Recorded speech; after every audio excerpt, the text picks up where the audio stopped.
we always talk about focusing on the positives of the negatives, you know.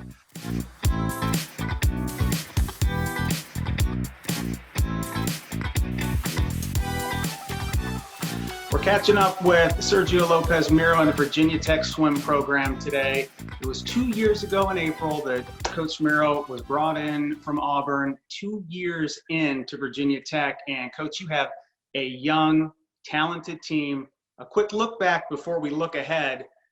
What an ACC season. For your men, 898 points were scored in ACC, 634 were from freshmen and sophomores. You only graduate 13 points from your men's squad, and your upcoming women's recruiting class ranked number 13 in the country. Well, I can only say that we're very happy, you know, with how the last 2 years have been.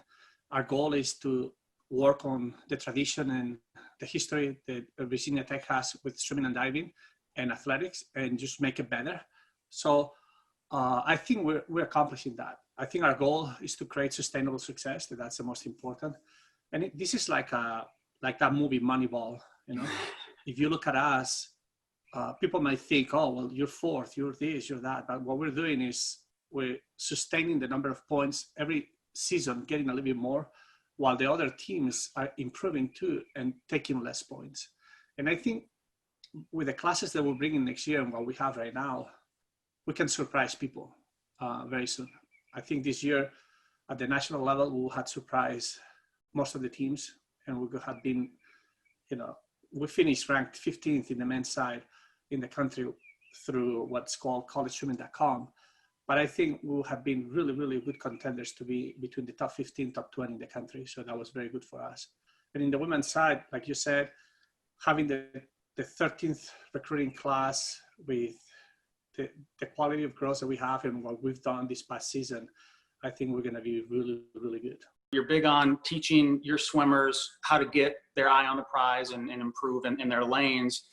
Describe your coaching philosophy and how now more than ever it's applicable for this new generation of athletes. I think trying to talk with the coaches about what our philosophy is, we have three main areas in our philosophy on the way we need to treat our student athletes.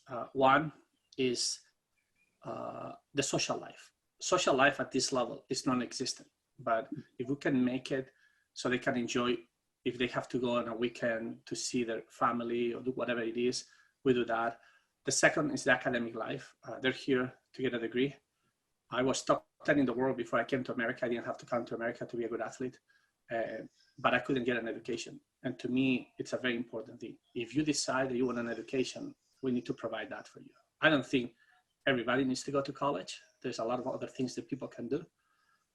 But if you decide, and our job is to graduate the people and help them figure things out. And the third one is a balance with swimming. You know, there's more worse moments than good moments in your career as an athlete. The things that you remember later on in life is the relationships that you've created with people, and you know, being part of something special. And you know, I think we try to have a balance between the three of them. What are some of the most vivid memories from your coaching and athletic career dating back to the late 80s when you arrived in Indiana for the first time and your international domestic career came together? Well, I think it will be the whole thing. As a swimmer, as a coach, it will be the whole thing, because growing up, I wasn't a very good athlete, and you know, I became one of the best in the world, and then I've been very lucky as a coach.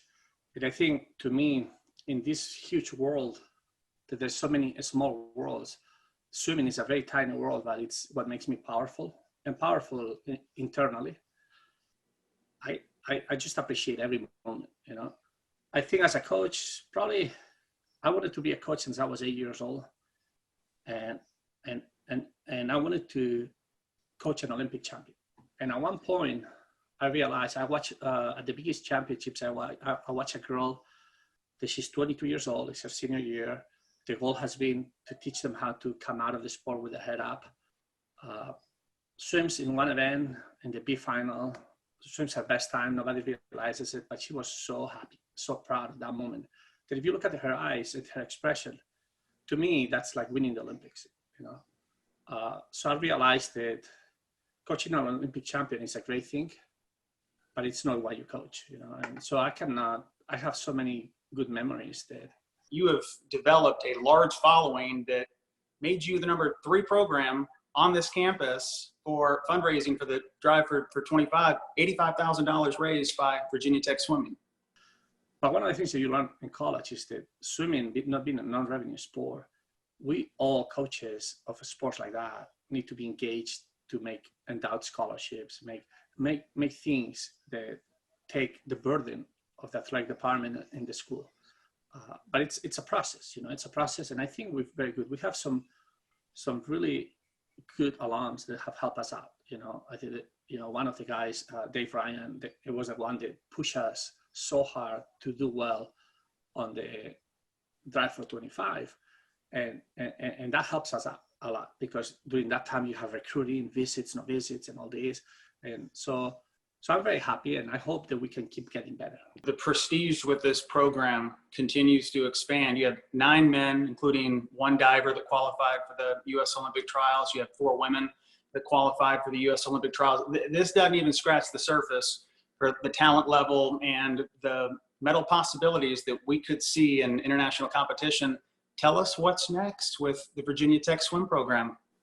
Well, I think Wade has a very good vision for the Olympic sports. And Blacksburg is a very good place for athletes to train. You know, it's a college town, so there's not many other distractions, and not even if you're in a big town, in a big city. When you're in college, there's a lot of distractions, but it's a very healthy place to live, and you can rest if you want to, and you can move very quickly.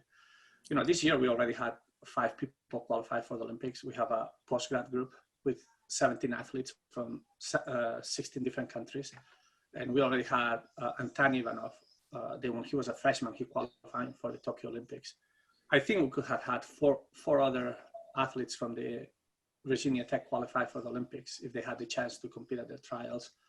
Last year we had, I think, 8 people at World Championships, 7 people at World University Games, 5 people at Pan American Games, and 1 young guy to make the U.S. team for the World Junior Championships and got a silver medal. And I think all that happened in 1 year. And you're including the university team and the postgrad group. And if you have guys like Joseph Schooling, there's an Olympic champion that decides to come here, and just because he needs to have peace of mind and really focus on the Olympic Games, I think that says something very big for the opportunity that we have here. Coach, thanks for spending a few minutes giving us a look back and a look ahead with your program, and good luck with the ongoing movie debates and conversations you're having with your team during the Zoom conversations you have each week. I know it's a little challenging after 10, 11 weeks of it, but it sounds like you guys are doing a great job keeping it fun and fresh, and they're training and focused on the future, but also making the most out of the isolation with their coach. Well, thank you very much. I think thanks for the opportunity. I think it's been tough, the Zoom calls, and more than anything, the restrictions that we might have from the NCAAs and the ACC, that sometimes they don't allow us to interact with our kids. But the kids are fine, they understand, and I think they're excited. When the governor opens the door, you know, we're going to have to slow them down, because everybody wants to just go, and it's going to be like a honeymoon, you know. Everybody wants to enjoy it, and it's going to be, and then 3 months later, they're going to be exhausted, you know? So we need to make sure that we're all calm and we take one day at a time.